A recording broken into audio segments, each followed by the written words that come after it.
ladies and gentlemen, please fasten your seatbelt.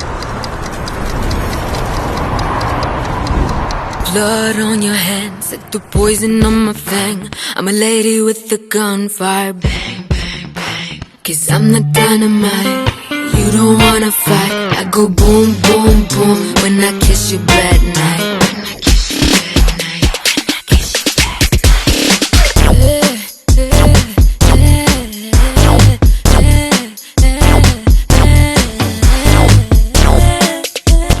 Should we get going then? Yeah, sure. I'll just close the balcony door so that இது coffee தண்ணி தண்ணி இருக்கு.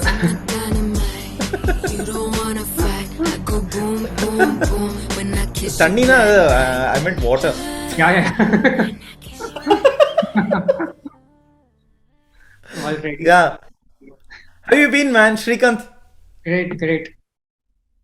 Right, and you're in Bangalore, right? I'm in Bangalore now. Yeah, at home. Okay, nice. Which area in Bangalore? Rajarajeswari Nagar. South. Oh, wow, okay. Yeah. Nice. Okay. My folks are in Jaimal. Oh, nice. Awesome. We should catch up whenever you're in Bangalore. You will see me soon. I'll talk to you more about it later. Good. Great. I think we should get going, right? Yeah. Awesome. Srikant, good to have you on the podcast, man. Guess what? We finally made it. Thank you so much. Yeah. After so many, revisions and iterations, we finally made it here. I'm so sorry. I'm so sorry about that. But I'm very glad we finally made it. And then I've been looking forward to connecting with you for sure. Yeah. And Same. it was great to catch up with you on the phone as well. Couple of weeks ago, I think. Yeah. And yeah, man, great to see. I mean, the thing that amazes me is the fact that as much as I feel that I've covered almost everyone in the team, Hmm. there are new additions or people that I may have potentially missed. Like the thing is, I mean, if it wasn't for PS1, I probably would have missed out on yourself too. And there are a couple of others I'm yet to have them on the podcast. Right. And what amazes me is are the number of people who work with Sir. Like, Right. for example, one track, let's say PS1, Alaikadal, as an example. Right. One track there, I was looking at the credits when it first came out in the thing, in the teaser, right? And then there were about 60 odd people or something. அது ஒரு பாட்டுக்கு. I was like, Right. how is this possible? It's Yeah. That insane, is. man. Like one song, about 60 people have worked on it, and it just amazes me. I mean, sometimes I wonder, like, especially the thing is, I mean, it's a creative field, right? Right. I also wonder about the fact that how the creativity is not hampered by having too many people on a song. I'm not even talking about the project, on a song. So, what are your thoughts on that? Because PS1 is still fresh. Right. I think it's the trust that Sir places on each person individually, because he knows exactly what to extract from each person, what each person is good at, and he chooses the people relevantly, and he extracts the best out of them for their niche or their genre of music, whatever it is. And because of that, I think he's able to pick and choose the best from each person and collate it in the form of a song or a movie score or whatever. So when all the factors from different people come together, I think that even though it might be a lot of people working together on one song or one project, I think it shapes up beautifully, because finally, of course, he supervises everything, and he knows what to cut down or what to amplify at the end. And of course, he adds his own additions at the very end after each of us have given our inputs. So I think it's all about his vision right from the beginning till the end. Yeah, of course. Yeah, I mean, we will definitely talk more about it, but I'll take a step back and then let's talk about your journey, man. So, talk me through your childhood and where did your passion for music start? And then I also noticed the fact that you also studied at KM. Right. Yeah. And so, what's the journey been? So, talk me through it, right from the time you had passion for music or you found passion for music, Right. and I was put how did you into go keyboard. about? Yeah, I was put into keyboard classes by my parents at a younger age, like around 7, 6, 7 or something. So I learned keyboards in bits and pieces, like from different tutors. So, your family is like your musical background or what? Like my mom is has learned Carnatic music. Even now, she teaches Carnatic Hmm. music. So she has had that background, and somehow they found that I might be interested in music or keyboard playing. So they put me into classes, and I learned from 2 or 3 different tutors. Basically, in the initial stages, I was just learning fingering and basic chords. And at that point of time, Rahman Sir was just his music was coming through, like films, movies, albums like Roja, Mimsar Kanavar, Bombay, and all were super hits at that time. So of course, his music was playing a lot in the household as well. And I got somehow unknowingly who, no, not knowing who he was or what his magnanimous identity was. I somehow grew up listening to a lot of his music as well, and I used to play a few keyboard songs and try to imbibe all those ideas into my playing and all that. But after a point of time, like how any Indian middle class family goes, the concentration was on studies when I came 10th and all that. So my keyboard was packed up and it was put in the corner. So when I entered into college, I found maybe I should do something outside academics. So I again ventured back into music. And again, those 4 years of engineering, when I was jamming with my band and people around, I think that's when a lot of musicality grew inside me because I understood how you need to collaborate with other musicians, how different instruments come together to form the entirety of music. I explored different genres and explored myself into composition and arrangement and all that. And slowly I learned about DAWs as well. My friend introduced me to FL Studio, which was the first DAW I ventured into. And I was fascinated that, you could do such things on a computer. Like you can actually sequence an entire song, like produce beats, make chords, choose patches and all that on a computer and produce an entire song. And that really fascinated me and that pulled me more towards music technology because I wanted to explore more into composition and production.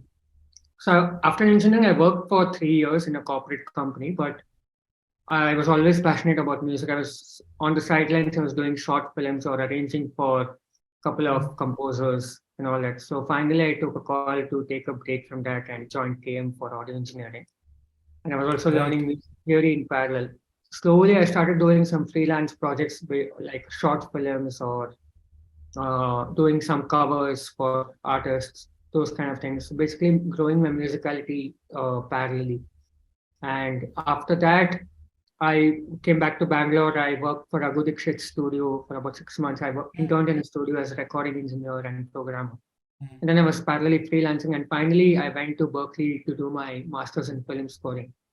And I think that was a big Amazing. step for me in terms of learning music and growing myself in terms of musically and learning so much about world culture and world music and exploring, basically pushing myself out of my own limits and learning about the Western orchestral setup and how things work about that, the whole process. So that really helped me a lot. And I think a lot of credit I should give to that 1 year course and that period of time to what I am today, because in the last 1.5 year, I've got a lot of opportunities in terms of scoring and orchestration.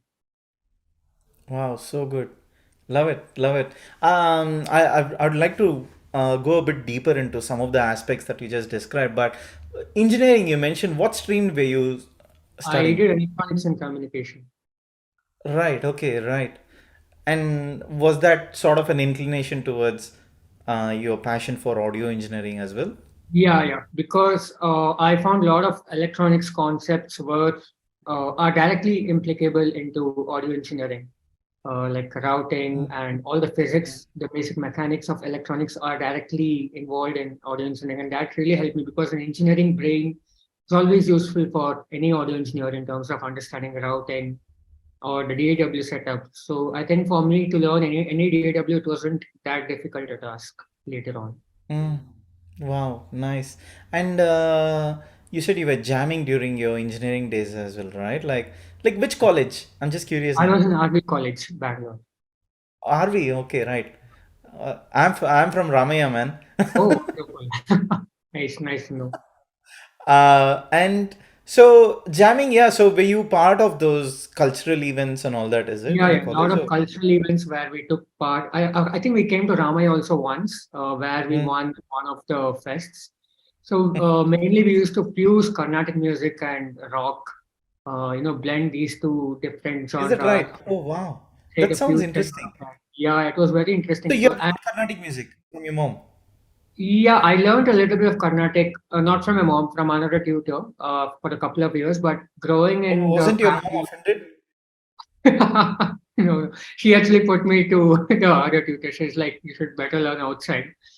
But I think growing up in the family, it comes automatically, like hearing all the Carnatic, Mm.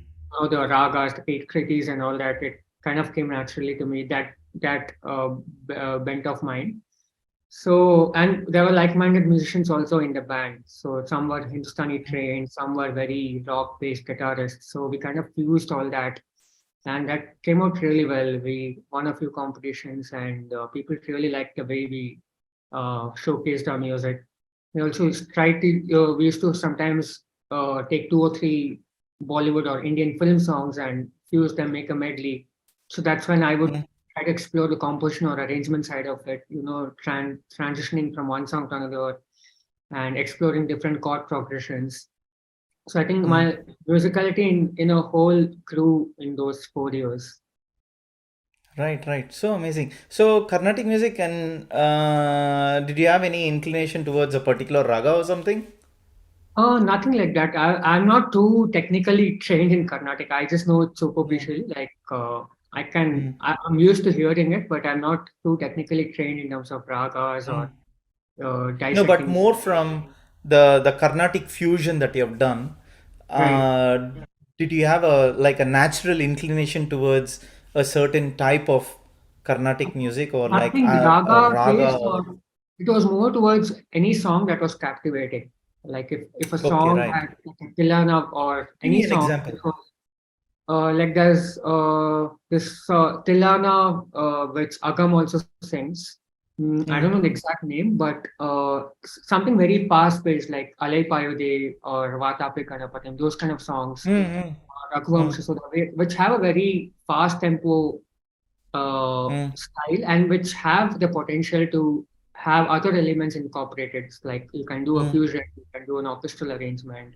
So different kinds of genres can be incorporated into that. So something like that, which gives a scope for development. I think that was intriguing. So maybe we picked those kind of songs and tried rebuilding it or rearranging that in our own way. Right. Wow, interesting. Okay, very nice. And then, so then talk me through the DWA stuff. Oh yeah, DAW rather. Sorry. DAW. So I was introduced to FL Studio initially. Mm. And as I said, I was really fascinated by this whole concept that you can produce beats and chords and choose patches, and you can actually form an entire song in your computer, edit stuff, and even if you Right. make a mistake while playing, you can change things and all that. Yeah, yeah. So And that I take it because you had the familiarity with the playing a keyboard. I right, take it the MIDI keyboard attached to the DAW was exactly. like a Yeah. blessing for you. So I went all the way to SP Road, where Huh? you get all the electronics. So I went there and bought a SP Road, yeah, I remember. So I went there and bought a MIDI cable for my keyboard, attached it to my computer then, and tried configuring it. It didn't work for a few days, and then somehow I found how to configure it later on. And then I was really excited. I think it was about 1 a.m. some random night where accidentally it started working, and I was so excited that I just started producing. And I even remember, I think even during my seventh or eighth semester exam days, I was actually so excited about producing that I was sitting and actually doing this stuff rather than studying for my exams. So Mm, that was really exciting. I was exploring patches and libraries in FL Studio mm, itself. So back then, I didn't know any other DAW as well. And later on, I ventured into Cubase. So somebody, no, not even Cubase, it was Nuendo at that point of time. So somebody gave me Nuendo, and I tried venturing into that. Oh, this is much more explorative than FL Studio. This has so mm, many more features that I can use. Like FL Studio is more loop based, but Cubase was more progressive and sequential, like a proper DAW. And there were so many mm, more effects and plugins and processors that I can do with Cubase. mm. So with Nuendo, I was working for about a few months. I did a couple of short films as well. And then I think finally when I went to KM is when I realized everybody is using Apple. So I then switched to Logic, and since then I've been a hardcore Logic Pro fan and user. Right, right. So when you got into KM, of course, I'll let you talk more in detail about your journey in KM as well. You obviously had the fundamentals covered, like before you entered KM, right? Because you were playing with DAW, and then and with all the jamming sessions and everything that you have done. Now, were there things that you had to unlearn as when you got into KM to learn something new? So KM was more of a new chapter because it was Right. completely based focused on audio engineering, which was very technical. So what I had Mm, learned before was completely out of experimentation and right. playing more on the musical side. But this was completely technical, nothing Mm, focused on the music. It was more like you could use this tool to aid your music, but it was like a new chapter. And that is right. exactly why I chose audio engineering because I realized that just knowing music or just knowing to play keyboard is not enough. You need to be Mm, technically sound and skilled to bridge that gap and venture into music production.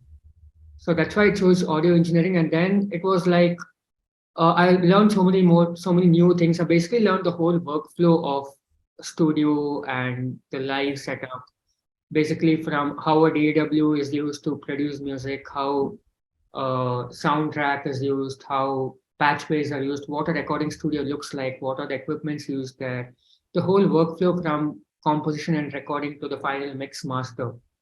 And that mhm. technical knowledge actually helped me use that into music and produce music in a better way. Very nice. So good. And and then what was it like studying at KM? And then was it a 1 year course or how long was It that? was a 1 year What's the course. duration? Yeah.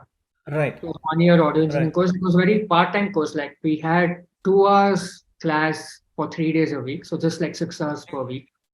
And in the Mm. meantime, I would use that to just experiment by So you myself. I studied in the campus or like online, like remote? in the campus. I moved to Chennai Okay. for 1 year. Yeah, Oh, is that right? Okay. yeah, Wow. yeah. Okay. So I moved to Chennai, and in the meantime, I used to do some freelance, small projects like some small Yeah. short films, some covers for any artist who was just coming up, trying to make YouTube cover songs and all that. Anything that came my way, just to explore myself.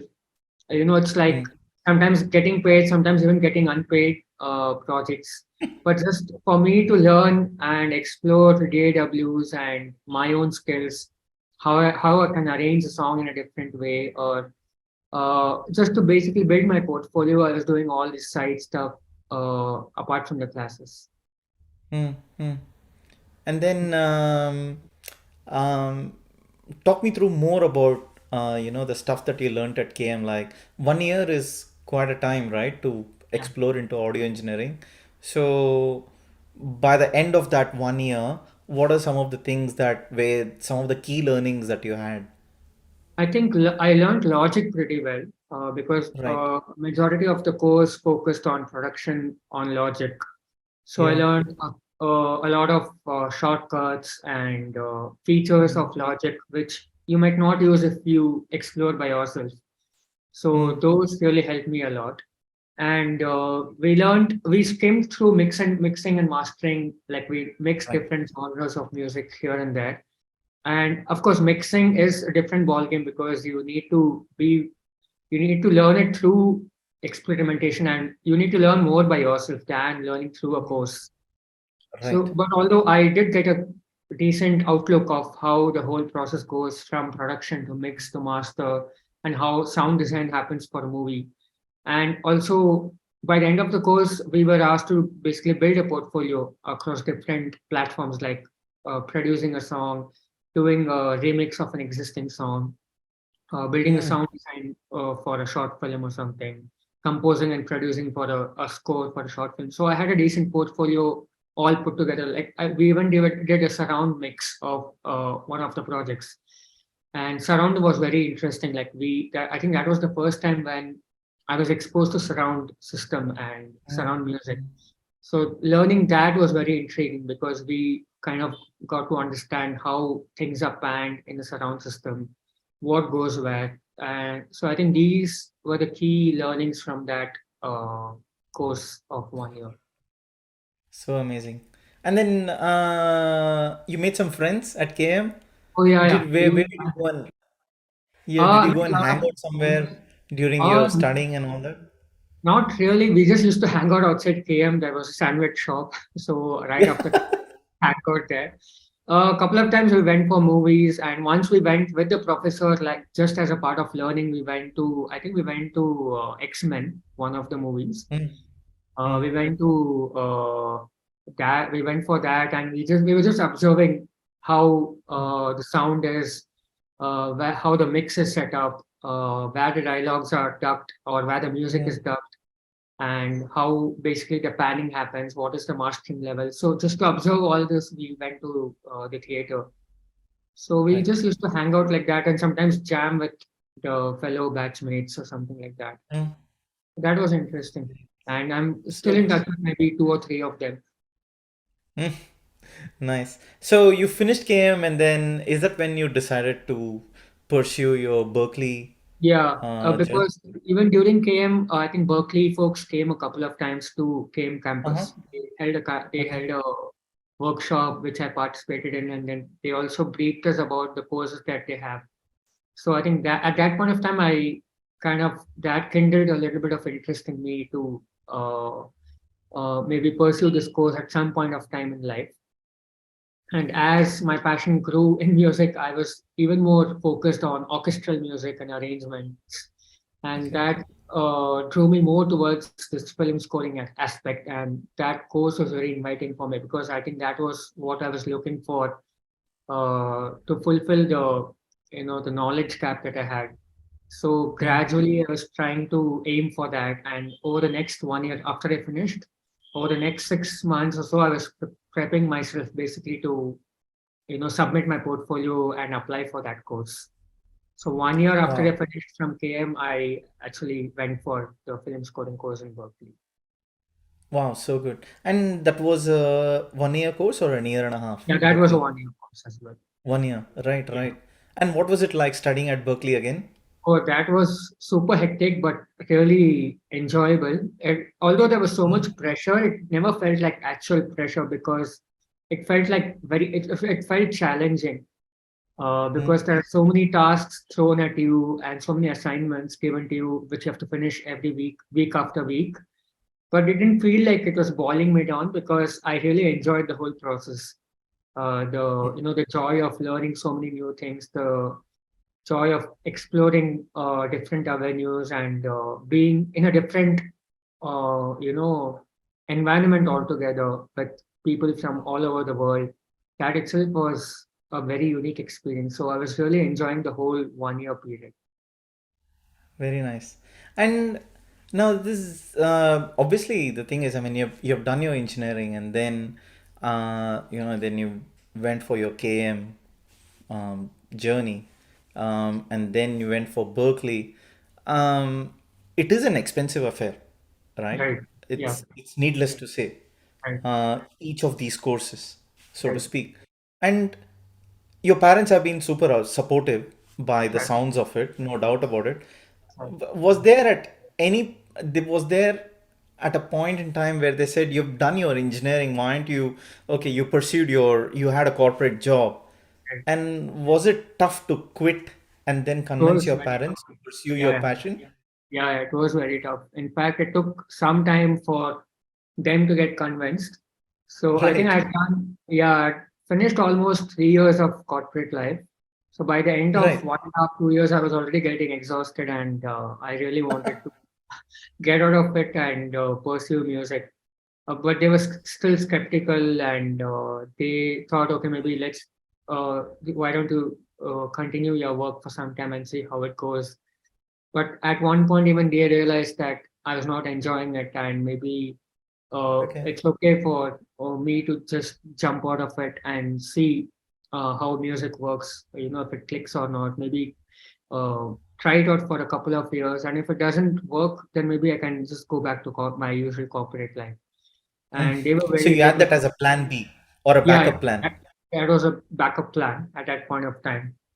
So they were which you really were not supportive. inclined towards anyway. Of course, never. Yeah, I was hell bent on not going back to that.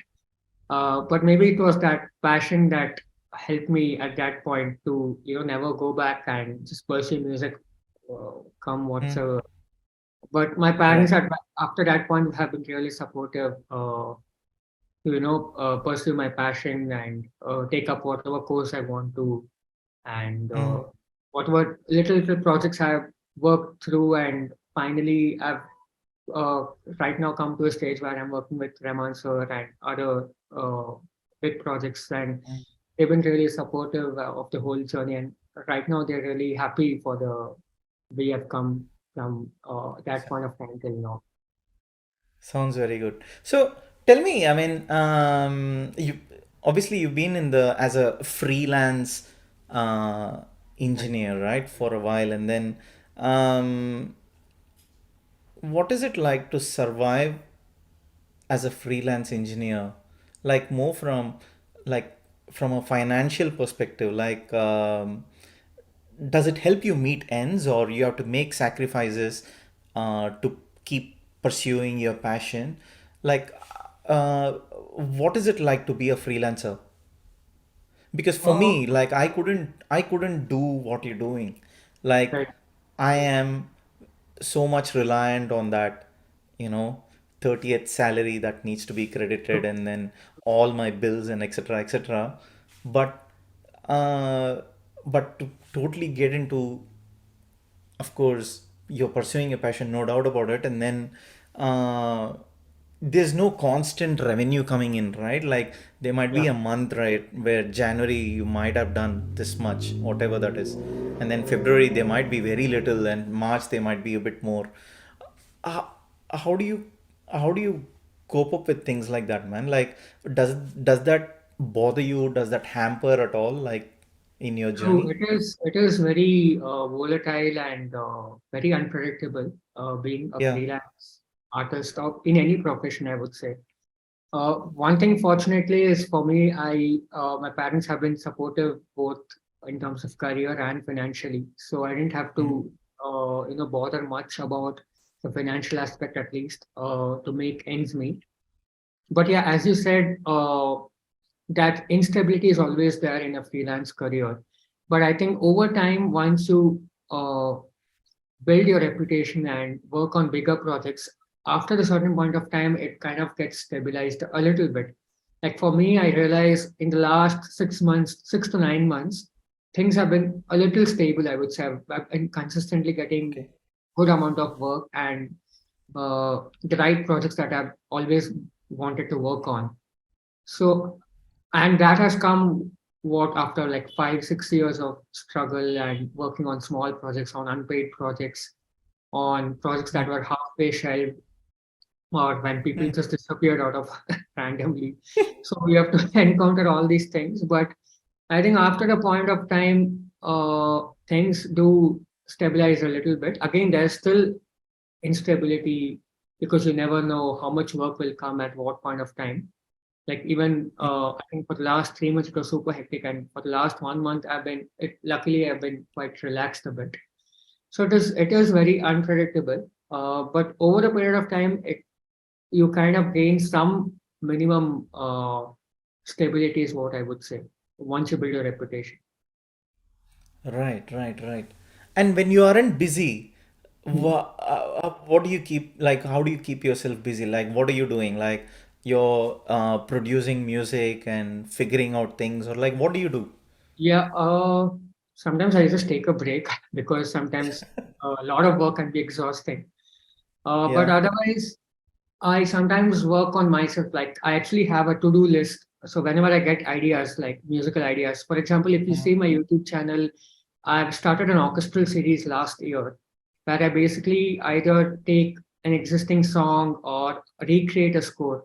Like I recreated the Avengers score exact to the best of my ability, exactly as it is.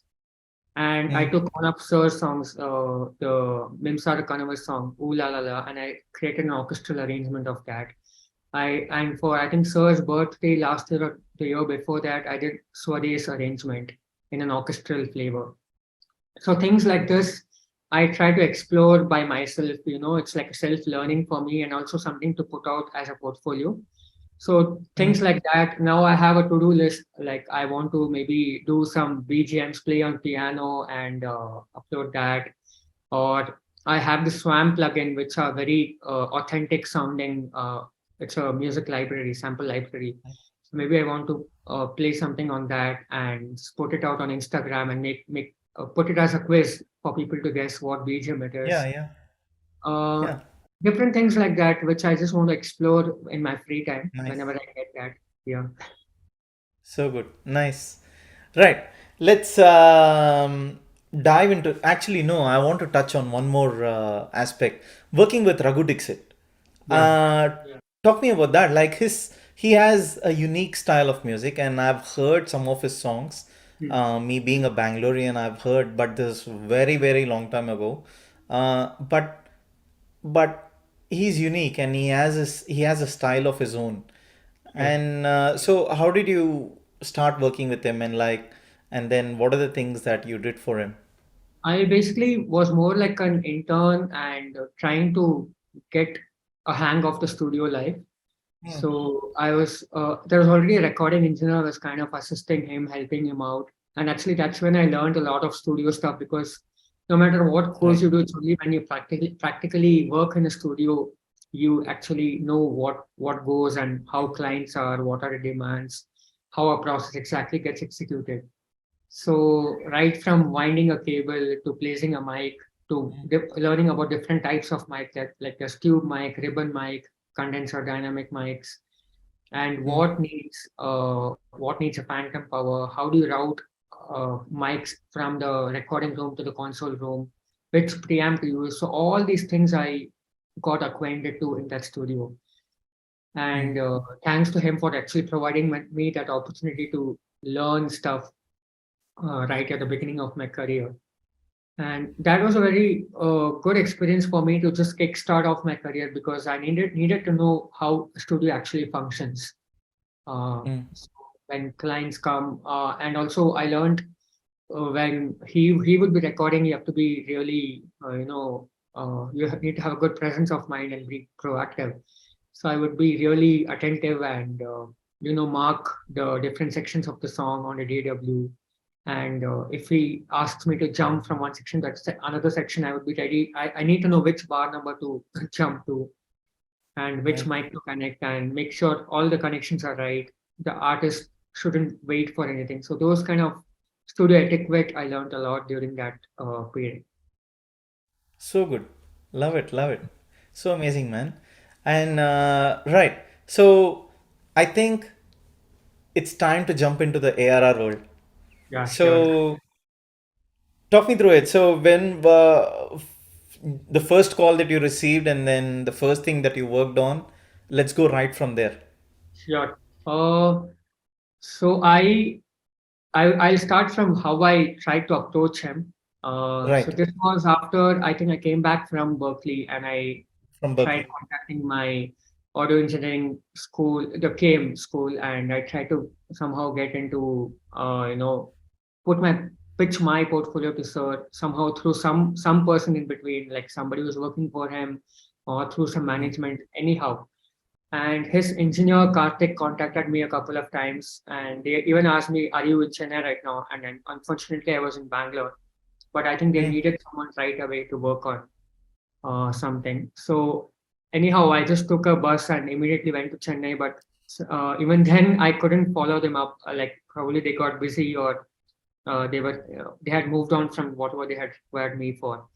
And I was really disappointed that it was kind of a situation where it was so near yet so far. And Mm. after that, I came back to Bangalore, and that's when COVID hit, and all studios were locked, and almost the whole country was shut down, and people couldn't move out anywhere. So for the next 1.5 year, I didn't even follow up because there was no point me staying, not being in Chennai and not being able to travel much. Wasn't There was no point even following up.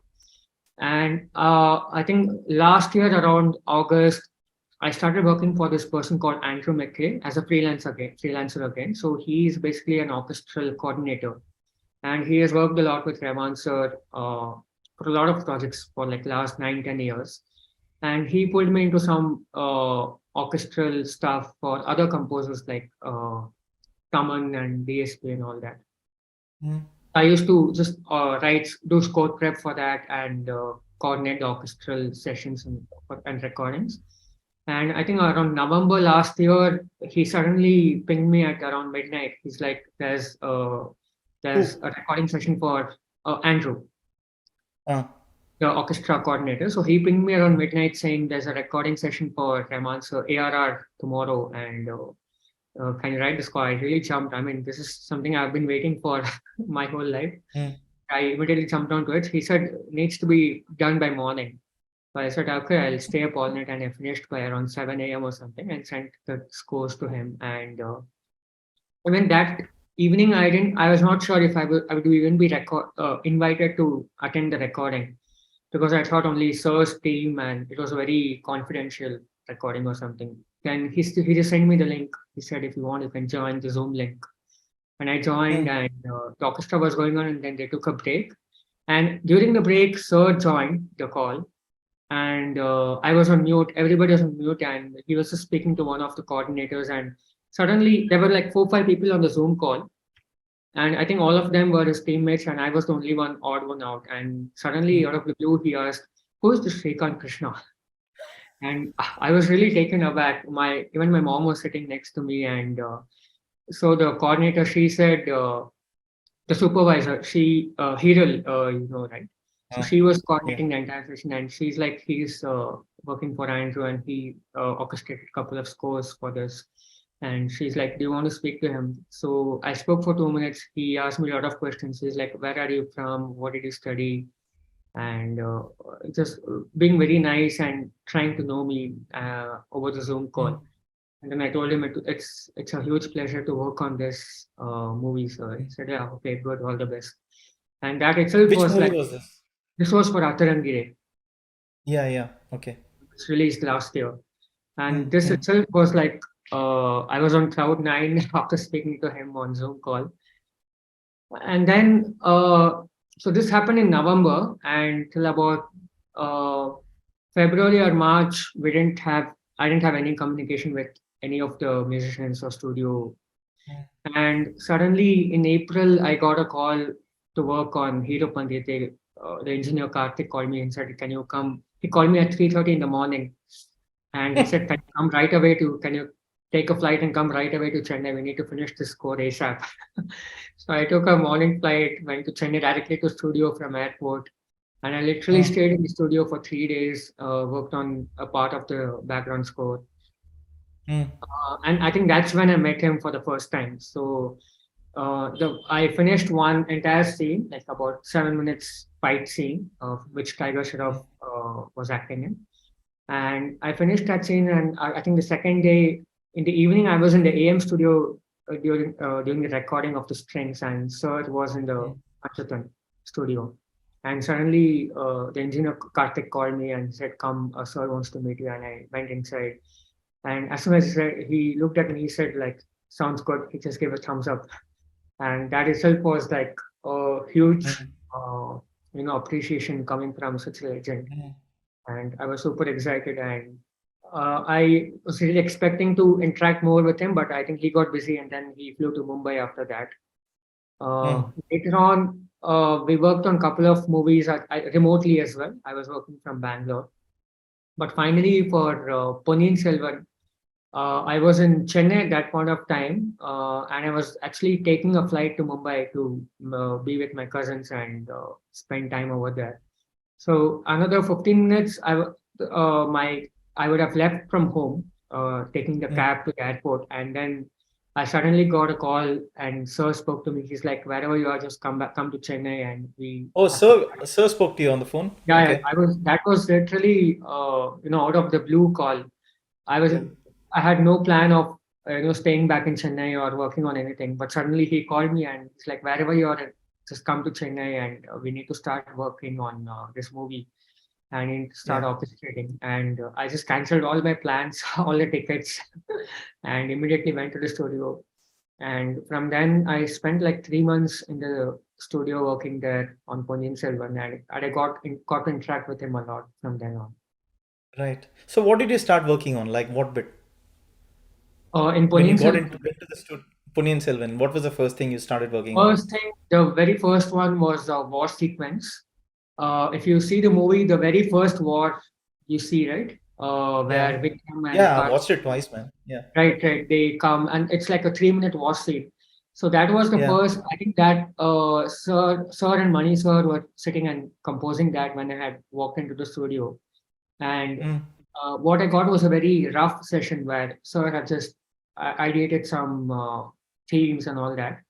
And he said, just develop on this, just do a MIDI cleanup and develop on this. So I did that, and then he gave a voice note as well. Okay, add this to the initial part. So I developed that, and he gave once a feedback. And after that, once the final theme, the whole 3 minute music was finally saved, he was really happy with that. And I was super excited that that was the first bit given to me, and that is there in the final movie, which is again actually repeated in a few times as well in throughout the movie. mm, But that was the mm. first bit that I worked on. Right, right. And like, how did you go about? Like, how long did it take for you to work on that? And A couple of days. when they gave it to you, did they say that okay, you have one day, or I'm curious more from that front. Nothing like a specific timeline at that point of time. Mm, Suresh not just gave it to me. He just said, "Do a MIDI cleanup and just add whatever you mm, feel like." So I did that, and then Sir, I think 1 or 2 days later, he gave his ideas on the initial part, how to build it up. And I think over the next 1 day or 2 days, I had finished that and shown it to him. And he watched it mm, with the video in the main studio, and he really liked it. And he just gave a couple of tweaks and feedback on that. And mm. we did that, and I think that was finalized after that. Nice. And then what did you work on like after that?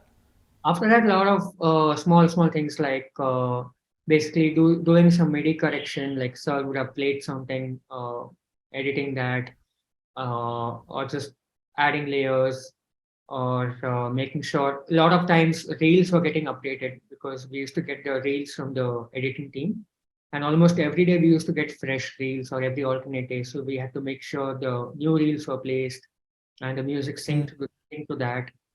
And and then we started writing for the orchestra. Like we had to write the score for the orchestra to be recorded. Like we recorded Budapest Orchestra for this. We mm. had 3 recording sessions with them. So me and my friend Shubham from the studio, we both were basically doing the orchestral Shubham part. was also on the podcast 2 weeks ago. Oh, wonderful. Okay, okay, Yeah, that's good. yeah. So we both basically took care of the entire orchestral writing and Mm, coordination and all that. nice. Were you also part of any of the songs in Song, Punniyin yes, Selvan? I worked on the Chola Chola song. I did the strings Oh yeah. arrangement. Yeah. Uh-huh. We recorded the Yeah. Chennai strings for that. Right, right. So, like, what was the kind of like how should I say the inputs that Sir had for that For particular thing? that song, he said, let the strings not overpower anything. It should just be like, it should go with the rhythm. and it's just be Mm, like a supportive element, accentuating certain places. So I programmed that. He liked certain portions, then he wanted me to change certain things. And even I remember 1 or 2 days before the mix got finalized, we were sitting in the studio, and he was in USA at that point of time, touring mm, at that mm. point. So he used to come on Zoom calls, and he used to brief us like, "Can you quickly program the string part here for this?" And we're just okay. I'll come and check in 15 minutes. So within that 15 minutes, I'll have to program that and show it to him, and Would he'll be that like, make you nervous? "It would, yeah." Then, I think yeah, more than satisfying him of the quality, it was more about the time pressure. yeah. Finishing that in that stipulated time. I still remember we were sitting in the studio once. This was when Sir was in Chennai. Mm, Me, Suresh, and Rahman Sir, Mani Sir, all of us were there in the studio. And there was one scene in the end when Jayam Ravi he swims into the ocean and goes to the ship, right? mm, That music mm, bit was again done by me. So Sir came like he's like, "Where's Srikant?" I was sitting right there near the sofa, and he's like, mm. he just gave an idea, just okay, quickly program this in 10 minutes, and I was super nervous, like, how do I program so much of music in 10 minutes? And then I went to the other programming room. I took about an hour or so, and finally I came back and showed it to him, and both of them were happy. And then they decided to use the same thing in the credits as well, in a slower tempo and like an alternative arrangement. But then I built Mm. on that idea, and that was finally used for that swimming portion. But yeah, it does Nice. make me nervous when he gives a time frame. Do you have you don't necessarily have to stick to that time, right? Like he Right, says right, 10 minutes, but I'm sure he knows that it'll be longer than 10 minutes. probably. But yeah, there's always that pressure of when he'll ask for the final output. Right. What are the other memories of working with him, especially with PS1, because it's super fresh? Oh, yeah, I think this was one which I told where Did you get to have because you were there for 3 months, did you have the opportunity to have breakfast or not? not really. Uh, Okay, yeah, no, I've never eaten with him on any meal. I think probably he next used to time. come. Yeah, probably he used to come sometimes. Maybe leave by 4 5 a.m. So I just probably Hmm. just missed the breakfast time. Yeah. Anything else that comes to your mind in terms of the memories that you want to share? Mm, I think time and again he used to just be very appreciative whenever I used to show something to him. And even on Zoom call, we were also working on Cobra during that Mm, phase because that was also an overlapping film. And mm, over Zoom call, he used to give ideas or send voice notes, and I did a couple of themes for that.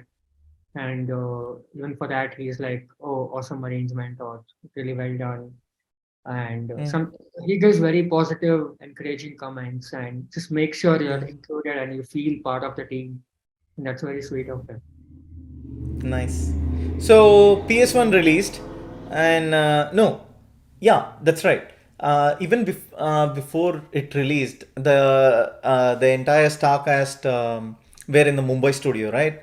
And you were there.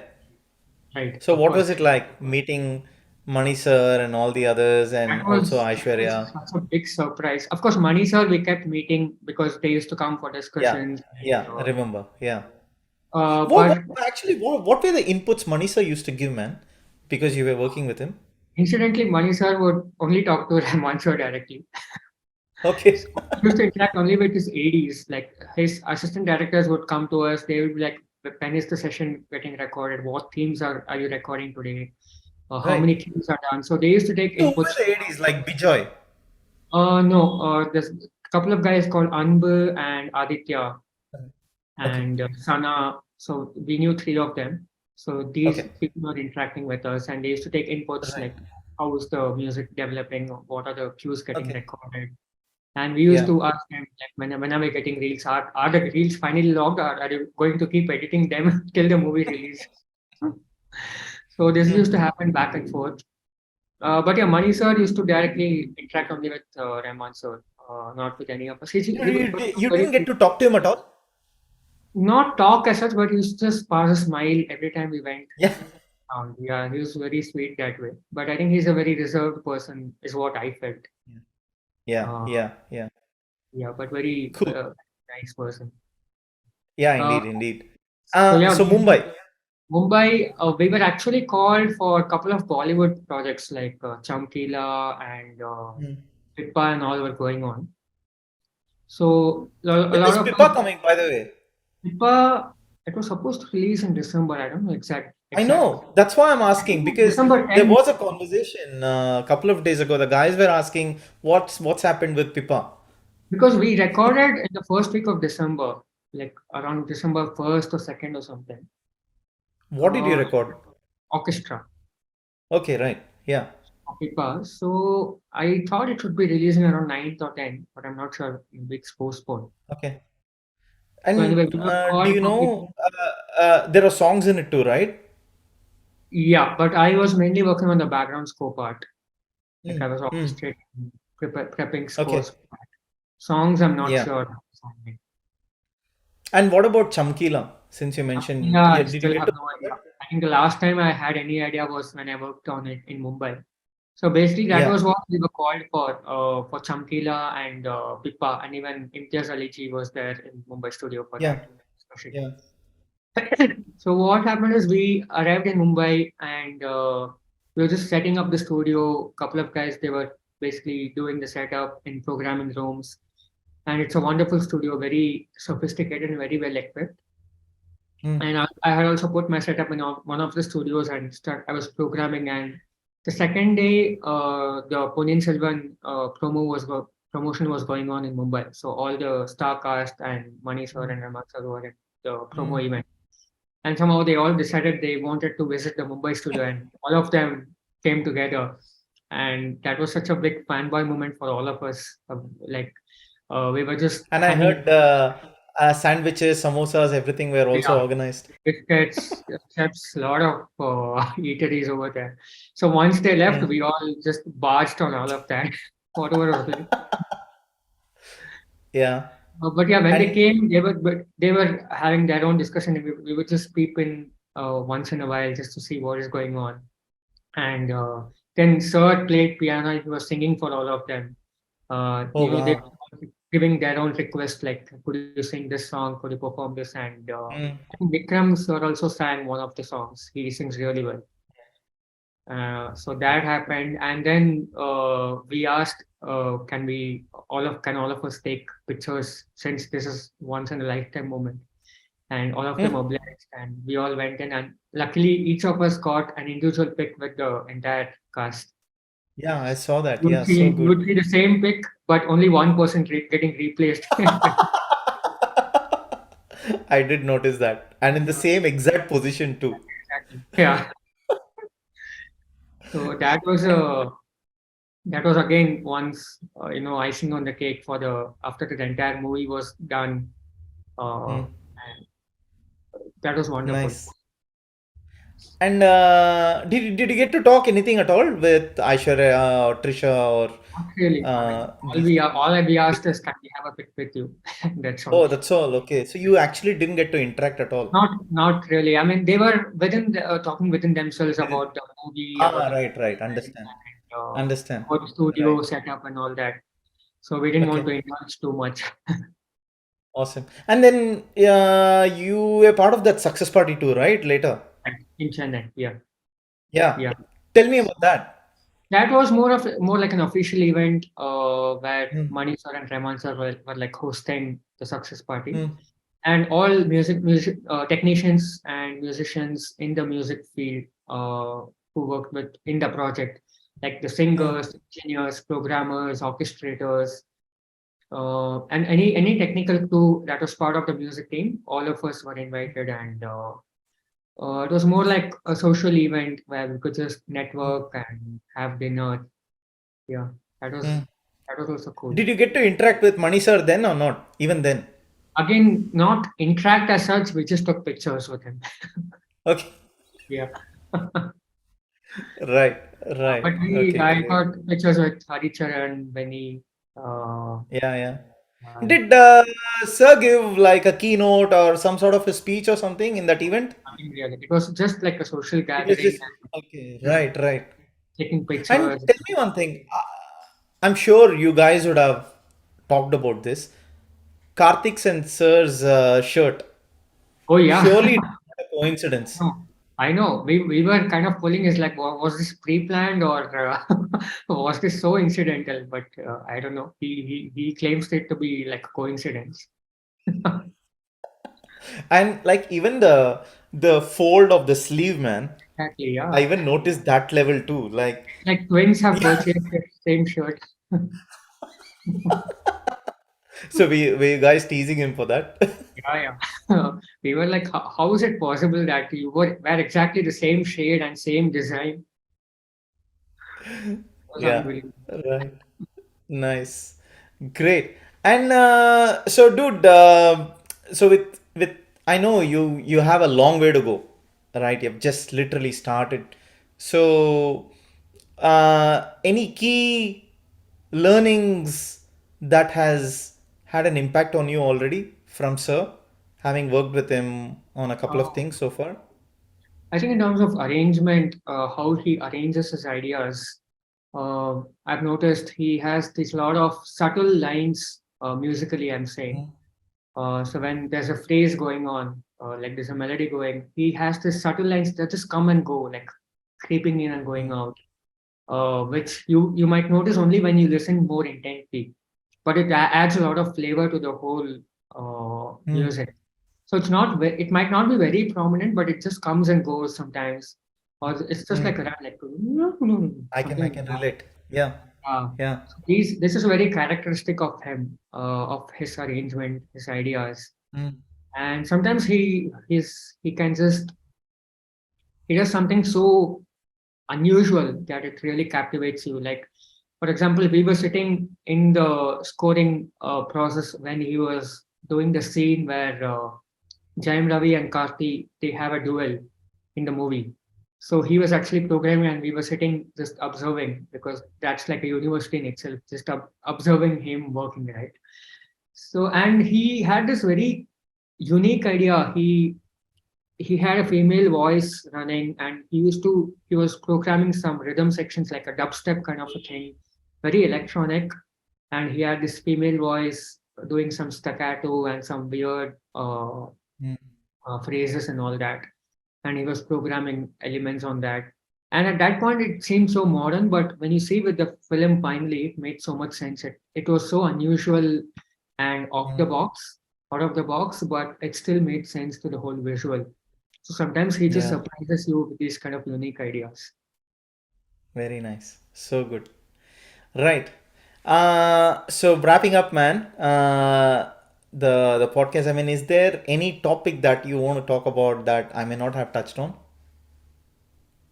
Uh, Not really, I can think of right away. Right. So what's your vision for the way forward? Like where you're headed? You've There's pursued your no, passion. You're in the journey, and you've started working, and then uh, you're getting busier. right. So, like, I'm sure I'm not going to ask you what's your 5 year plan or anything, but like, what's your vision? Like, where do you want to, like, where you're heading?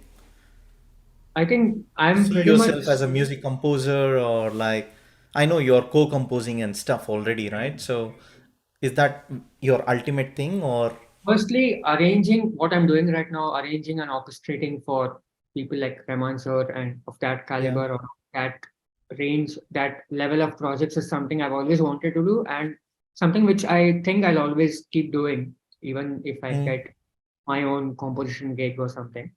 So this is something which I would never want to leave apart because collaboration mm, is something that really excites me. Whether it's with somebody as prominent and as legendary as Sir or some newcomer or somebody who has a very artistic vision.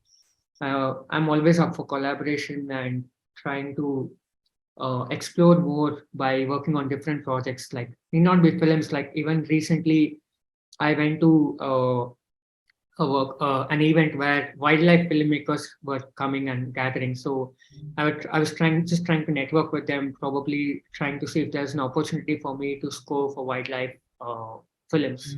It's come on Nat Geo or YouTube or something, because that is a different niche. That is a different kind of exploration for me. To make music speak in terms of, I mean, make animals speak through music, if Mm. I can put it that way. So that is something I would probably venture into at some point of time if people are interested. So I'm always looking for collaboration at one side, and on the other side, as you said, I would always love to work independently as a music composer, maybe score for a thriller or an action movie, something that really excites me, and that is something in my zone, like maybe something more orchestral, uh, Mm. which is a blend of Indian elements and Western music. So something where I can do more of a collaborative musical exploration, and something which I am proud of to put as my own work. So I would always love to balance these two things, like arrangement and collaboration with people, and uh, working on my own projects as an independent composer. Right. So this is what the journey I would look forward to, and hopefully more interesting projects come is what I'm hopeful of. So good. I'm sure you will. I'm sure you will. And yeah, I would love to see your success stories as well as you go forward. And we should definitely keep in touch. And then, we should meet for a coffee or dinner Yeah, when I see you in Bangalore. And definitely. then, yeah, looking forward to seeing you grow and looking forward to seeing you work more with Sir as well and learn more and enjoy being in this era, which is ARR. There's Right, so much to learn, and there's so many things that you start to uncover when you're with him on a right. daily basis, and I'm sure you would relate to it. So I really hope that continues, and then you learn heaps, and then yeah, I want to see him being very proud of you as well, and I'm sure he is already with the work that you're doing. I want to see it more and more. So yeah, man. So with that said, would you like to share a message for Sir via this podcast? This is your podcast. Oh, I would just like to thank him for giving me the opportunity to work with him. I mean, this has been a dream for me or any 90s kid, to even meet him, even for once, Mm. or just meet him for a few seconds. And for somebody who is a musician, it's always a dream to work with him. And I've seen so many interviews and video clips of so many singers and musicians who have been so desperate and who've been really wanting to have that chance to work with Sir, and people who have worked with him have so many times claimed that it has been such a privilege to work with him and to just have that opportunity even once. So for Mm. me to, over the last 1 year to have worked on so many movies and having interacted with him so much over directly over Zoom call, over phone call, and sometimes even when I think, oh, maybe he has forgotten me, sometimes I get a call from him or from some of his teammates that, okay, there's this project, just get on to it. We need to finish it in 2 days or 1 week. And then I'm like super Mm. excited and I really jump onto that. So I'm really, I would just be thankful to him to have given me so many opportunities and to recognize me, first of all, amongst so many other talented people, and to just give Mm. me that freedom to express myself musically and share feedback and be so appreciative and open to feedback in a very friendly Mm. manner. And So good. yeah, as you said, I would really want to have breakfast with him one day. I'm sure you will. I'm sure you will. That day will come. It's a very special thing when it happens. Right. So I really hope you experience that, Yeah. and that's why I asked. So yeah, it's very special. Waiting for that. And buddy, I'll leave you to it. Maybe since you have learned Carnatic music, you might want to sing something before you want to Oh my wrap God, up. no. It's up to you. been like a decade since I've given up all that. I'm happy producing and being behind So the you scene. don't what while producing you don't even hum or you don't sing. I do a bit. I mean, just casually, Okay. yeah, just like that. Right, right. But you don't you're not like that very passionate into singing and all. Not passionate. I just sing for myself, or just like whenever I'm in good mood. Sometimes my I I'll turn my video off, then you just sing. So you're singing for yourself. okay, okay, uh, I'm not turning it off, you just sing. okay. ये जो देश है तेरा स्वदेश है तेरा तुझे है पुकारा ये वो बंधन है जो कभी टूट नहीं सकता ये जो देश है तेरा स्वदेश है तेरा तुझे है पुकारा ये वो बंधन है जो कभी टूट नहीं सकता Well done, man. Super. one of my most favorite songs of him. It's amazing. Yeah, yeah.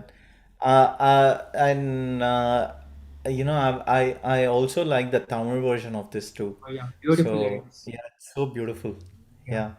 The first time I met Sir was when he was rehearsing this song for MTV Cook Studio, and this was 10 years back. Ah, So right. through my uncle, his friend knew he was the music coordinator for Sir at that point of time. So he somehow got us through that rehearsal stage, and when we went there, Sir was rehearsing this song with the entire band, and we just took a pic with him, and that was in 2012. And 10 years later, I'm working with him. So I Hmm. recently had a post on Instagram, like it's been 10 years since I met him as a Did you? fan and met him as, a musician who was working for him. Nice, We nice. So very good. surreal and unbelievable, this journey of 10 years. I'm sure, and there's more to come. Thank you so much. Yeah. Ladies Great. and gentlemen, Buddy, I'll leave please you to it. fasten your Thank you seatbelt. so much for your time. I had an absolute blast. And yeah, I'm looking forward to seeing you in person very I'm a soon. lady with the Sure, sure. Thank you so much for inviting me and making me part of this I'm the wonderful podcast. dynamite. You don't And I'm wanna sure so many fight. I people go boom, love your boom, podcast. boom They look when I forward to kiss each you episode, back. and I'll proudly share this one and all your episodes as soon as they come out.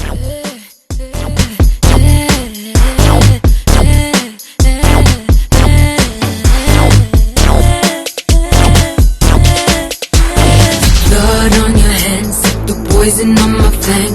I'm a lady with the gunfire. Bang, bang. Guess I'm the dynamite. You don't wanna fight. I go boom, boom, boom when I kiss you back.